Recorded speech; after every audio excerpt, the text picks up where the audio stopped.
jutaan bangsa telah mengenal apa itu Pancasila. Pancasila merupakan dasar negara dan pandangan hidup bangsa. Kedudukan dan fungsi Pancasila ini bersifat hakiki, sehingga berbagai kedudukan dan fungsi Pancasila yang lain seperti jiwa dan kepribadian bangsa, ideologi nasional, perjanjian luhur, tujuan bangsa, kepribadian manusia Indonesia dapat dikembalikan pada sifat hakiki. Pancasila merupakan nilai-nilai luhur yang harus dihayati dan dipedomani seluruh warga negara Indonesia dalam kehidupan bermasyarakat, berbangsa, dan bernegara. Penghayatan yang mendalam atas nilai-nilai dasar Pancasila akan memperkuat identitas, jati diri, dan karakter masyarakat Indonesia yang berkepribadian Pancasila.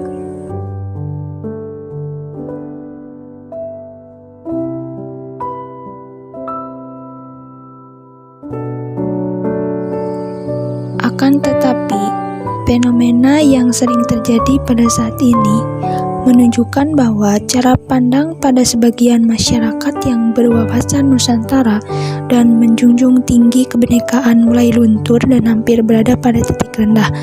Kita bisa dengan mudah menyaksikan berbagai komponen bangsa terlibat dalam konflik dan terpecah belah.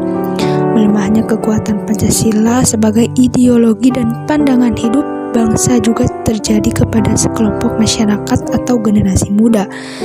Meskipun tidak seluruhnya benar, sebagian besar menunjukkan bahwa banyak generasi muda yang melupakan isi harfiah Pancasila, apalagi mengerti Pancasila secara maknawi. Sila pertama, ketuhanan yang Maha Esa. Sila pertama ini dilambangkan dengan bintang 5 sudut, di mana bintang tunggal dalam lambang ini diartikan sebagai cahaya kerohanian yang dipancarkan Tuhan kepada setiap manusia. Jumlah bintang yang hanya satu atau tunggal ini juga melambangkan keesaan Tuhan. Kita sebagai warga Indonesia harus mengamalkan nilai-nilai yang terkandung dalam sila Pancasila pertama, ketuhanan yang Maha Esa. Contoh untuk menerapkan dalam kehidupan sehari-hari yaitu mengimani adanya Tuhan yang Maha Esa serta mematuhi perintah dan menjauhi larangannya. Menerapkan toleransi antar umat beragama, tidak melakukan pemaksaan dan menghormati kebebasan beragama, tidak merendahkan atau mencemooh agama maupun pemeluk agama lain. Kemanusiaan yang adil dan beradab. Ini merupakan sila kedua dalam Pancasila yang dilambangkan dengan rantai emas dengan latar belakang berwarna merah.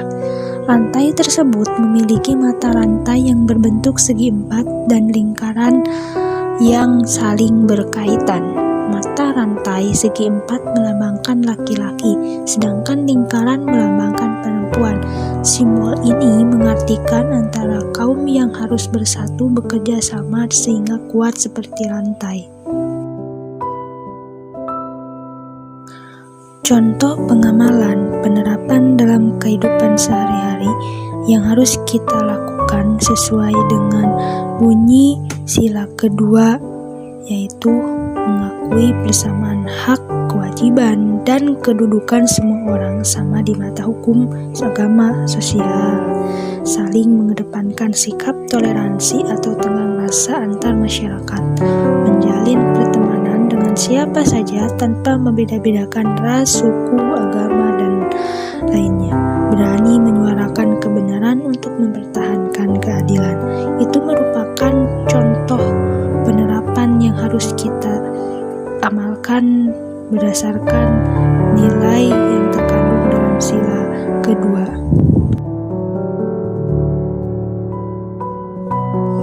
Persatuan Indonesia. Sila ini merupakan sila ketiga dalam Pancasila yang dilambangkan dengan pohon beringin. Jenis pohon beringin adalah spesies pohon yang kuat, besar, dan berdaun rimbun. Pohon beringin diartikan sebagai tempat berteduh sekaligus bentuk persatuan masyarakat Indonesia yang sangat beragam. Contoh penerapan yang harus kita lakukan dalam kehidupan sehari-hari sesuai dengan isi kandungan sila ketiga, yaitu bangga menggunakan bahasa ibu atau bahasa Indonesia sebagai bahasa pergaulan sehari-hari, melestarikan budaya Indonesia seperti baju adat, tarian, alat bahasa, alat musik, membantu keluarga, teman, dan kerabat yang mengalami kesulitan, saling bekerja sama, menjaga keutuhan negara kesatuan Republik Indonesia dengan berpegang teguh pada nilai-nilai Pancasila, bergotong royong. Kerakyatan yang dipimpin oleh hikmat kebijaksanaan dalam permusyawaratan dan perwakilan. Ini merupakan sila keempat yang dilambangkan dengan kepala banteng. Kepala banteng memiliki filosofi sebagai hewan sosial yang suka berkumpul. Berkumpul di sini kemudian diartikan sebagai kegiatan musyawarah antar orang-orang untuk melahirkan suatu keputusan. Pastinya secara adil dan atas keputusan bersama semua pihak. Penerapan yang harus kita lakukan dalam kehidupan sehari-hari sesuai isi kandungan sila keempat, yaitu melakukan musyawarah untuk memperoleh keputusan bersama, mengedepankan toleransi dan keadilan dalam mengemukakan dan mendengar pendapat dalam musyawarah. Keputusan akhir dalam musyawarah harus disetujui oleh semua pihak karena atas keputusan bersama. Itulah contoh isi kandungan sila keempat. Keadilan sosial bagi seluruh rakyat Indonesia. Yang terakhir ini yaitu sila kelima Pancasila yang dilambangkan dengan padi dan kapas. Hal ini melambangkan kebutuhan dasar setiap manusia, yaitu pangan dan sandang.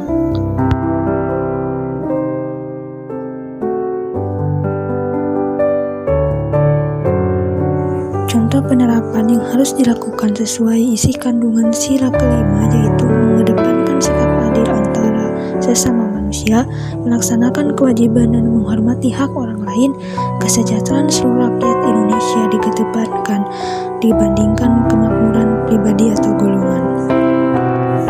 Dinamika dalam mengaktualisasikan nilai Pancasila ke dalam kehidupan bermasyarakat, berbangsa, dan bernegara adalah suatu keniscayaan agar Pancasila tetap selalu relevan dalam fungsinya memberikan pedoman bagi pengambilan kebijaksanaan dan pemecahan masalah dalam kehidupan berbangsa dan bernegara, agar loyalitas warga masyarakat dan warga negara terhadap Pancasila tetap tinggi.